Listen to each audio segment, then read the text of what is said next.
Nation, what's happening? Phil, what up? Yo, what's up, JB? Yo, it's another great weekend, and it's Super Bowl Sunday. Yes, it is, but not the way we wanted to be. I put some cash down. I thought we were gonna make it to the Super Bowl, but that bum JDR. What are you gonna do next year? It is what it is. I'm gonna enjoy the Super Bowl. I'm gonna have fun. You watching? Is Raider Nation watching? Yeah, I'm watching. Damn Eagles better do something good. That's sick true. and tired Tom Brady winning these damn Super Bowls. I'm sick and tired New England. I need this crap to end. Tom Brady's a rat bastard. He's a rat. And you know what? He's a cheat too. That's what I don't like about him. Listen, if they did it fair and square, I would have given him props. But you're gonna go pull fire alarms in the opposition's hotels. You're gonna go record their practices. You're gonna deflate footballs. Get out of here. Hold up. I don't got no respect for that. Hold up.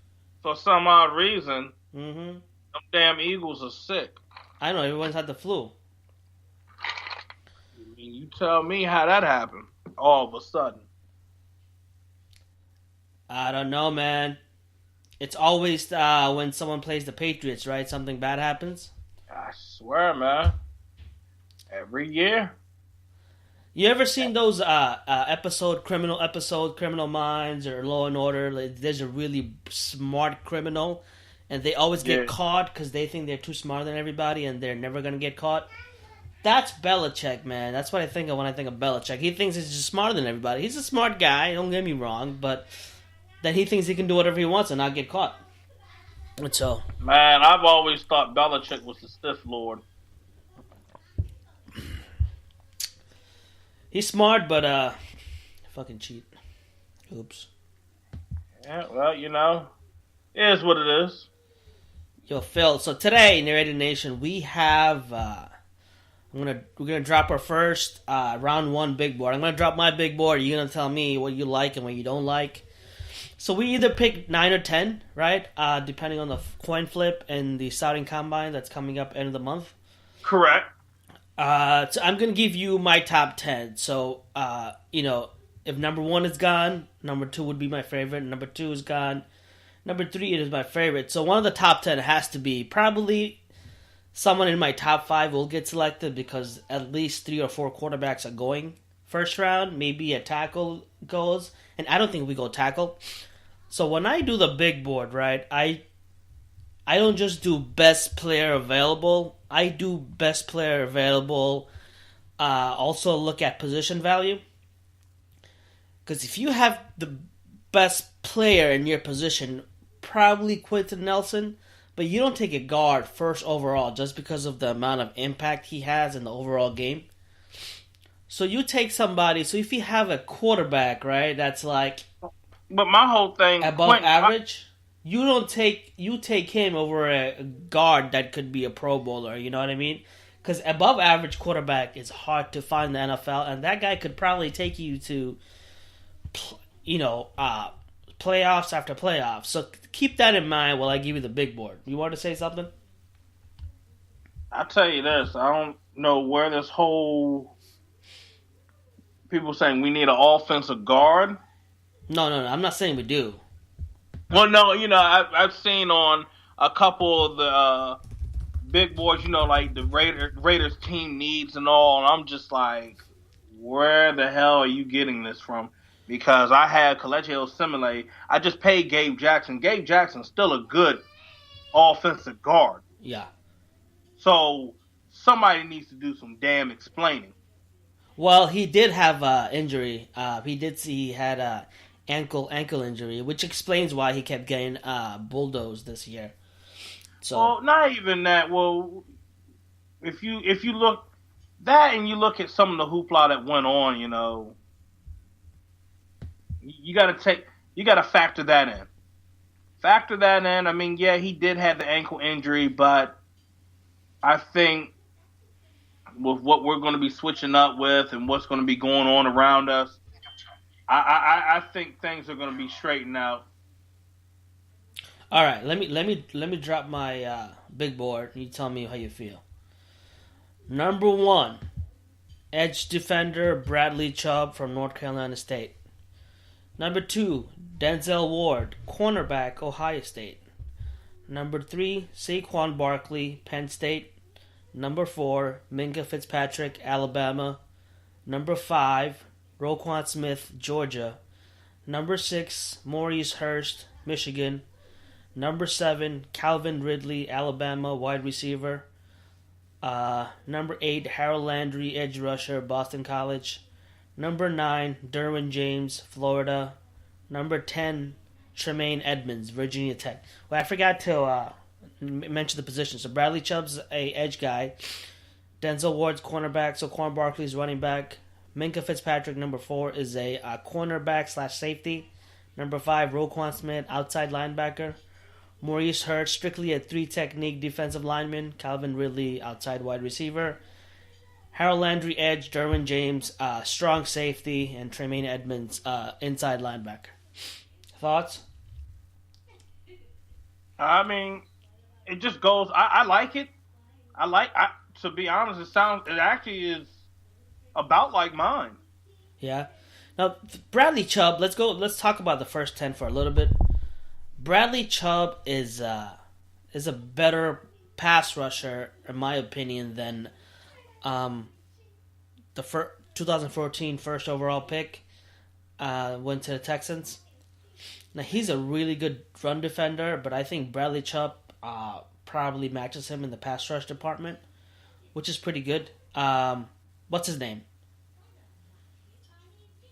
Which one you looking at? 2014 first overall pick went to the Texans. Jadeveon Clowney. Jadeveon Clowney, yeah, right. My bad. Denzel Ward is a fast. They're saying he's going to run a sub 4.4, 4.3 something. We need someone that fast to keep up with the fast receivers in our division. You have Tyreek Hill. You have a fast guy in Denver. So he's and he mirrors the receiver really well. The only reason he's not probably going top 10 is because of his height. He's listed at 5'10", so the combine's going to be big.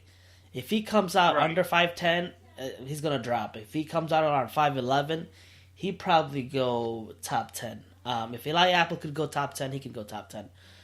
Minka Fitzpatrick, I didn't see him play outside cornerback very much, but what I saw is he's very instinctive, and I saw him. He can stop on it. He was covering a receiver on the outside once, and the receiver stopped on a dime for a comeback, and he was right there on his grill. His movement skills are crazy. So I like him, and the only reason I took him over Roquan Smith is just because of the positional value, right? Cornerback and cornerback slash safety, someone who can play both positions. Cornerback's a premium position, and right. So that's the only reason I give over a linebacker, because you can scheme a slow linebacker, but you can't scheme around a guy who can take half the field away. So that's the only reason I took him over Roquan Smith. Another thing about Roquan Smith, he also plays inside and outside. Yeah. So I don't know how well he's going to hold up with inside, though. I don't think he's banging. But you know what? If you look at some of the tape, he played a lot of outside. And the way Georgia mixed it up, they had with Lorenzo Carter I believe on the opposite side. So yeah. I think with him having his experience playing on the outside, that's a big help for him.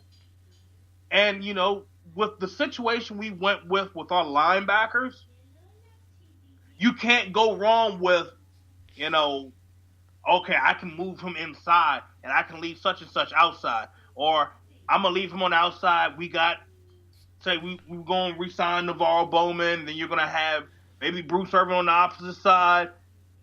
Right there, you're going to have a grade A quality linebacking core. Yeah. And then you look at who you had with Nicholas Morrow and Corey James and Marquel Lee. Right there, your 3 backups are actually still good. And think about, and just note this. when you say outside linebacker, it's only in base situations, with people are lining up 30% of the times, anyways. So in base, you're gonna have Navarro Bowman at middle, and Roquan Smith at a will linebacker, Yeah, and you're not running stretch outside zones or runs to the outside with Roquan Smith in there, because he will run anybody down with the outside run. Because we saw in our game film, first and goal or whatever, they just toss it to the outside and he runs around, and there's nobody fast enough in our team to catch him. Roquan Smith is going to shut that down. And in nickel situations, which is more than 70% of the time, he's going to come in and just shut down whoever he has to defend. And you have Nicholas Morrow coming up, a young guy on the other side. So it's good. I think Minka Fitzpatrick is going to also shut down he comes in and takes the slot position right away. Maybe he can play outside. We'll see. So it's we can go either ways, really. So let me quickly run through 6 to 10. Maurice Hurst, I like him. He's the position value is high, very high. He should be top 5, but he just looks a little slow. He's the person I'm really looking forward to in the combine. I want to see how strong he is, because he's undersized. If you're undersized, he's quick, but he's got to be strong in the NFL. I mean, comparable to him is Aaron Donald in the side. Right. When you look at height weight situation, but Aaron Donald benches 500 plus pounds. So, and Aaron Donald, I think, did about 35 reps on the bench press. So Maurice Hurst got to show me 30 plus on the bench press and a quick feed in the drills, mainly the 20 yard shuttle. I want to see how he moves side to side. Right. So that would be big for him. It really hurt him that he didn't play in the Senior Bowl. But anyway, next, Calvin Ridley, really great route runner. He can get up there and grab it. He'll give us. He'll be probably the best wide receiver 2 in the NFL, with Amari Cooper next to him. Harold Landry, another good edge rusher, just because of the position value, he's up there. Derwin James can play. The thing about Harold Landry, he comes from that 34 defense.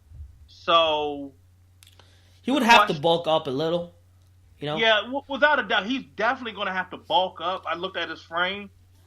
What is he, 250 unofficially? You gotta make sure you get something out of him. I just don't feel like we're going to get that amount out of him. Or what's going to happen? Right. Yeah, we don't know. Another intriguing name was Arden Key, but he's just been up and down. I don't know. I don't want to put him in the top 10 for the Raiders. He is quick off the ball, really fast, but he just had an up and down year after last year after getting injured. So I don't know. I don't want to. You don't want to take a risk in a top 10 situation. You want to see your thing. And with number 9, Derwin James, I think he can play the big nickel. You know what I mean? Yeah. New England, if you look at New England's defense, they always have 3 safeties a lot of the time. The big nickel, so they can be faster on the field. And Derwin James is kind of plays like the strong safety from Seattle, Cam Chancellor, just the way he hits. Okay. Does he remind you of Cam Chancellor a little bit? Somewhat, yeah. A little bit. I mean, I'm not saying he's Cam Chancellor, but he likes to thump, so he can come in and be the big nickel with OB and KJ if we get to him. And number 10 is Tremaine Edmonds. This guy, have you seen his tape? He is 6'5", 250, but moves like a 230-pounder. That man be flying. He flies to the ball, and he's playing inside. I mean, you can't go wrong with that. You can't go